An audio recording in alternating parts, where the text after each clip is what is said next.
Hey Hylians! So I've been playing the Zelda series for years now, and while I did play games before getting into the series, it wasn't as regularly. The Zelda series is what pushed me into playing more video games. And looking back at those early years as a Zelda fan, playing both new and older games in the series, I have a lot of happy memories.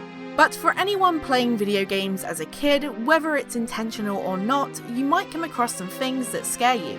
And boy oh boy are there some things in the Zelda series that scared people as kids, and even now. So when little me was playing many of these games for the first time, I came across a lot of moments and things that scared me.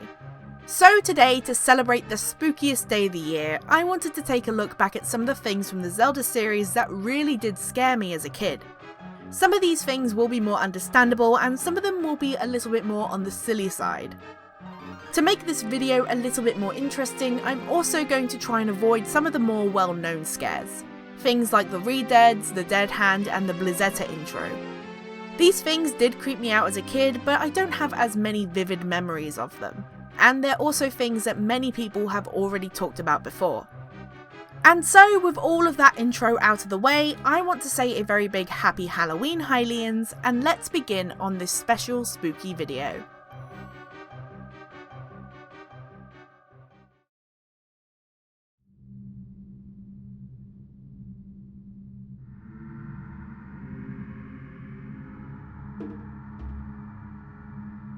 Let's start off with something that is trying to be a little bit more creepy.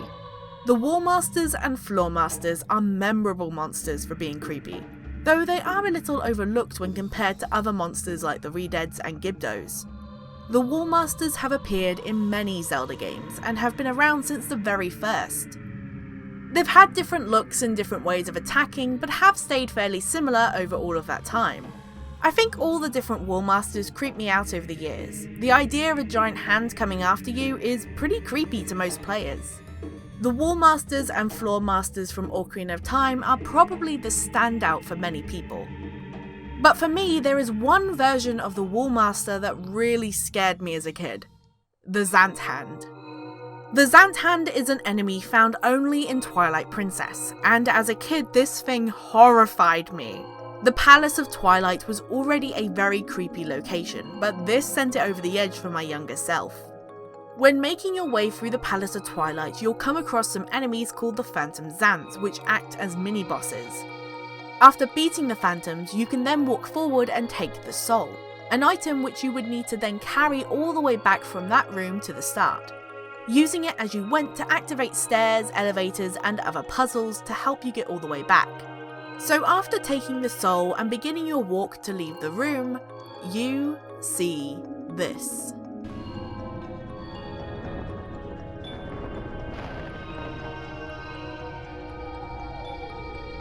The giant hand which was being used to display the Soul wakes up and starts floating after you. I really thought that this hand was just a cool way to display the Soul. I did not think at all that it would wake up. Something about me is I have never been a fan of enemies in video games that chase you and you can't kill them. It's always very stressful. You can stun the Zant Hand for a short amount of time with your hookshot or arrows, but I was way too panicked to do that as a kid. As the Zant Hand slowly followed after me, I was able to leave the room, but little did I know the Zant Hand would still follow. It wasn't long until I saw that thing sliding its way through the door. Everything about this monster just creeped me out, and even now it still creeps me out a little. It moves pretty slowly, but with the puzzles you have to do, that's really intimidating still. It eerily slides through the door to follow you. It casts a large shadow on the ground, so when you're not actively looking for it, you can still see it getting closer to you. And the music. Oh my gosh, the music that plays when this thing was following you was so chilling. The funny thing is though, unlike other types of Wall Masters, the Zant Hand doesn't actually want you. It's not trying to hurt you or grab you. It just wants to get the soul that you took from it. But even if that thing doesn't want to hurt me, I am still not letting it get anywhere close to me. I remember being so happy getting past all of those puzzles and getting the soul all the way back to the end, after many tries I might add.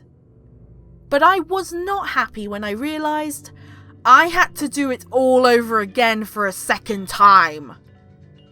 And you might think that now I knew what to expect, I wouldn't be as scared. But nope, this giant hand still scared me, and I did not want to do it for a second time. This moment of Twilight Princess left such an impression on me as a kid that going back to it a couple of years later for my second playthrough, I was dreading this part of the game. To this day, I still find the Zant hand a little creepy, but luckily nowhere near as creepy as I thought it was as a kid.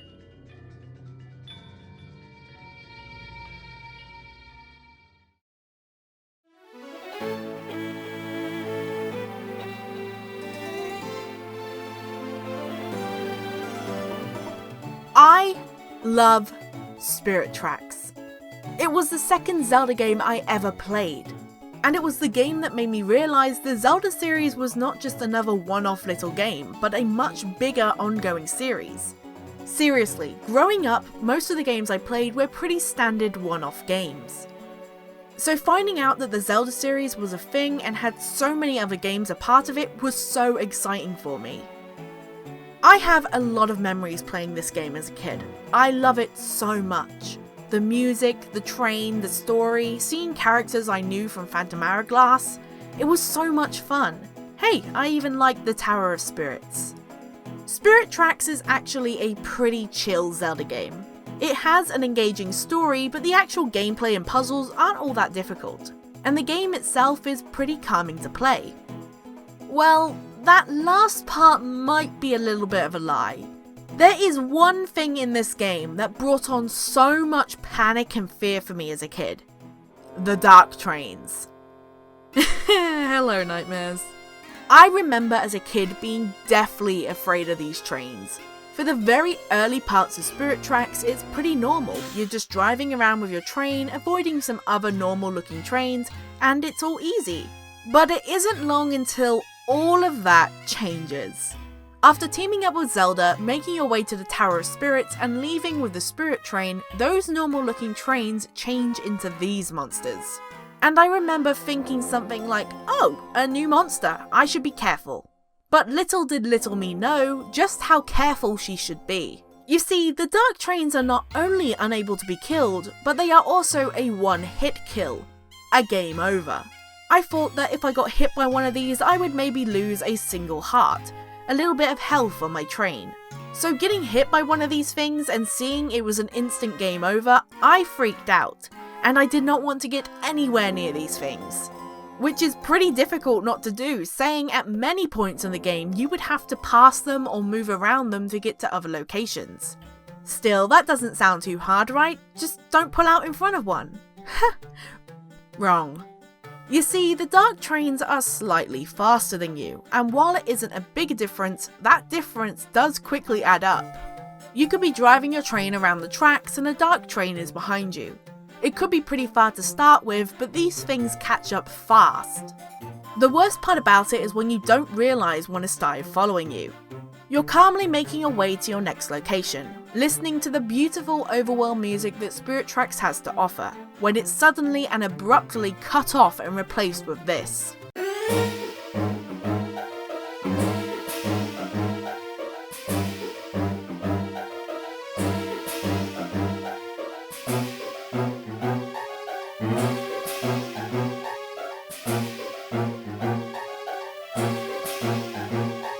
When you didn't realise just how close one of these things was getting, suddenly hearing that music put you into a panic. Do you continue going down the path you're already going down, hoping you get to the location you need to get to before the train catches up behind you? Or do you try and turn off onto a different path, taking longer to get where you need to be, but hopefully getting away from the train? That is to say, if you can get away from it. With the way Spirit Tracks is laid out, you can only move on the tracks. So if one of these trains is coming up behind you and you don't have anywhere to move, you can't really get away from it. All of these things quickly run through your head, but sometimes it's not just one.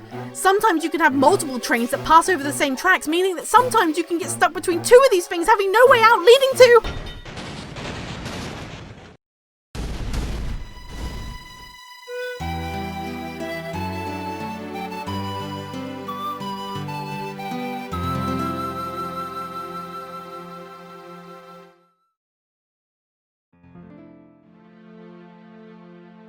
Ocarina of Time. Many people's first Zelda game, and also the source of many people's Zelda fears. Redeads, Dead Hands, the Shadow Temple, Bottom of the Well, and Destroyed Castletown. There are many things in this game which scared many of us as kids. Something that really creeped me out as a kid that I haven't seen anyone else discuss about this game before is the dungeon music. I don't know what it is about the dungeon music in Ocarina of Time, but something about it just really made me uncomfortable. At first I remembered a couple dungeon themes that I thought were creepy, but as I thought about it more, I realised that most, if not all of the dungeon music in this game really creeped me out as a kid. Now, a lot of Zelda dungeon music is pretty memorable. They're catchy themes which add to the atmosphere of the dungeon. But no other game in the series has had dungeon music for every dungeon, which made me a little uncomfortable. There are two themes I remember the most for giving me the biggest reactions: Dodongo's Cavern and the Forest Temple. I remember so well my first time getting to Dodongo's Cavern. I had broken the rocks on the outside and made my way inside, only to be greeted by another wall that needed to be blown up. But before I could get to the nearby bombs, I hear this. This music sent chills running up my back, and I was just sat there listening to it, asking myself if I should really blow up that wall to head into the dungeon.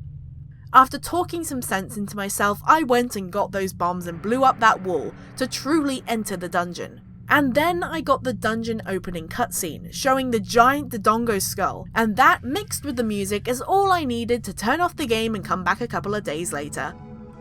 The Forest Temple music didn't have such a physical reaction for me, but it still creeps me out to this day.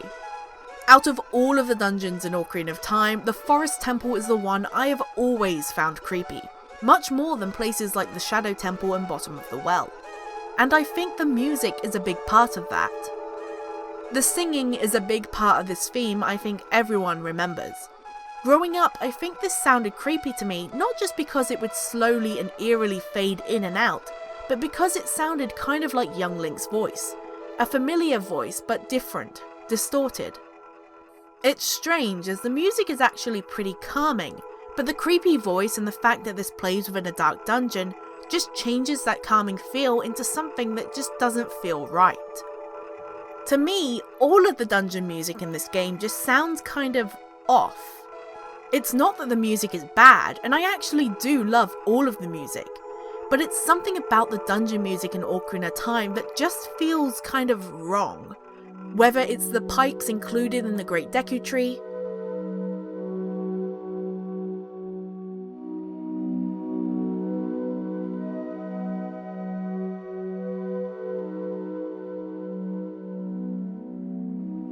the gurgling sounds inside Lord Jabu Jabu,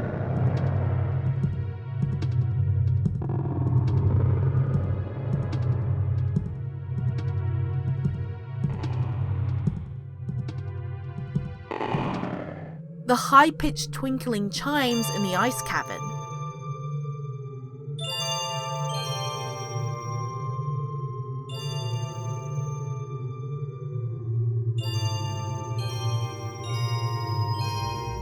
or the singing in the fire temple.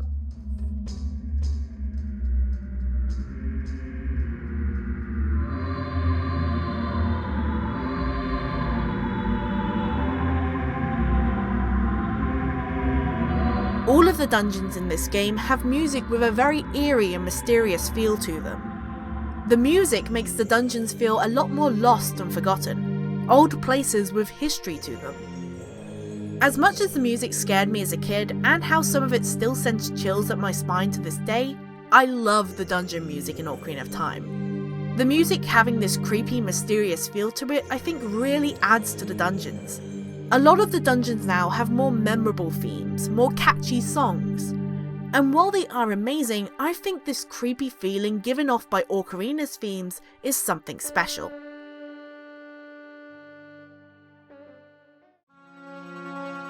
So let's finally move on over to Majora's Mask. I'm sure many of you have been wondering if Majora's Mask would turn up on this list. After all, it is considered to be the darkest and most creepy Zelda game in the series. So many people have grew up with this game, and it's left a lasting impression on so many of them, with its strange and creepy moments. Things like the Mars transformations, the aliens at Romani Ranch, the moon hanging above you throughout the entire game, and of course Majora's Mask itself, along with many more moments. So what from this game made me so scared as a kid that I had to put this on the list? Well, none of those. There was one thing I vividly remember scaring me from this game. A moment that when I look back on it now though, is pretty funny to me. This is possibly the most silly thing I have ever been scared of in a video game. But because it scared me so much, I can remember it so well, and I thought it would be perfect to include in this video. It's a small, short moment, but something that scared me so much I turned off Majora's Mask and didn't play it for at least a week. This little story takes place within the first temple of the game, the Woodland Temple. The temple itself is a pretty standard opening forest temple. You've got your Skulltulas, your Dekubabas, some torch lighting puzzles, and some good old poison water for good measure. There was nothing within this temple that creeped me out even a little. Unlike the already mentioned music from Ocarina of Time's dungeons, this dungeon music I found to be actually pretty catchy. I was making my way around the temple, completing puzzles and finding new rooms, and that's when it happened. I walked up some stairs into a new room. A room completely in the dark. I could see I would have to light a couple of torches, and I took a couple of steps forward to do so, when I suddenly see a pair of tiny red and yellow glowing eyes appear in the darkness. And then another pair. And another. They made little squeaky noise as they shuffled towards me. In a panic, I quickly turned around and ran down the stairs, and then I turned the game off entirely. I didn't even see what this thing coming towards me was. Do you want to know what it was? A black bow. There are two different types of bows in Majora's Mask, black ones and white ones, and they normally hide in the dark or snowy areas depending on what colour they are. And if you couldn't tell by my reaction, they hid pretty well. I don't know if it also had to do with the TV I had at the time, but I could not tell at all what these things were. All I knew is that they had red eyes, there was a good amount of them hiding in that room, and they wanted to attack me. Looking back at this memory is pretty funny, as these guys die in one hit and they're honestly pretty cute.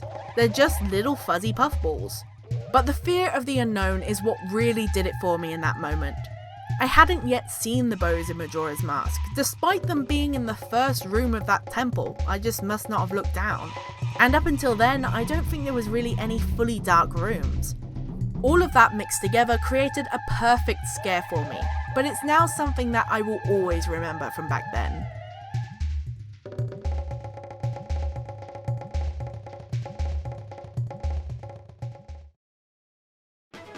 There are so many different moments I remember from when I was a kid first getting into the Zelda series.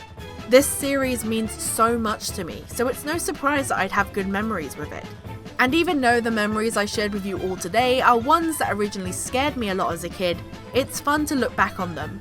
So tell me down below what moments around Zelda creeped you out as a kid, and maybe even tell me some moments from the series that even creep you out now. As I mentioned, some of these things still creep me out a little, even if it's just from the memory of the original fear from when I was a kid. So I hope you've all enjoyed this little Halloween special, and I guess somewhat of a more personal video as well. If you have enjoyed the video, likes are always very much appreciated. And if you're new and want more Zelda related content from me, why not subscribe? I post Zelda related videos every week. Thank you all again for watching, I hope you've all enjoyed. Happy Halloween, Hylians, and I'll see you all in the next video. Bye!